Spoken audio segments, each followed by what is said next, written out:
తిరుమలలో వసంతోత్సవ మండపంలో శ్రీవారి సాలకట్ల వసంతోత్సవాలు వైభవంగా కొనసాగుతున్నాయి. వసంత ఋతువులో శ్రీ మలయప్ప స్వామి వారికి జరిగే ఈ ఉత్సవానికి వసంతోత్సవం అనే పేరు ఏర్పడిందని అర్చకులు తెలిపారు. ఎండవేడి నుంచి స్వామివారు ఉపశమనం పొందేందుకు జరిపే ఉత్సవం కావటంతో దీన్ని ఉపశమనోత్సవం అని కూడా అంటారని వివరించారు. ఈ ఉత్సవంలో సుగంధాన్ని వెదజల్లే పుష్పాలతో పాటు పలు రకాల మధుర ఫలాలను స్వామివారికి నివేదించారు. ఈ వేడుకల కోసం వట్టివేరుతో ఆకర్షణీయంగా మండపాన్ని రూపొందించారు. శ్రీవారి వసంతోత్సవాలు రేపటి వరకు కొనసాగనున్నాయి. ప్రతి ఏడాది చైత్రశుద్ధ పౌర్ణమికి ముగిసేలా ఈ ఉత్సవాలు నిర్వహించడం ఆనవాయితీ.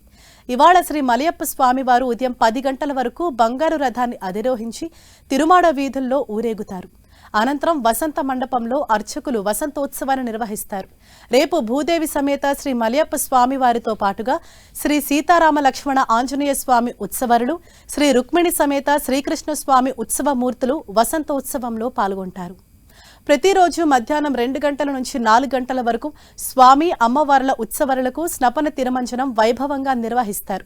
ఇందులో పాలు, పెరుగు, తేనె, కొబ్బరి నీళ్లు, పసుపు, చందనంతో అభిషేకం చేస్తారు. ప్రతిరోజు సాయంత్రం 6 నుంచి 6:30 గంటల వరకు ఆస్థానం ఘనంగా నిర్వహిస్తారు.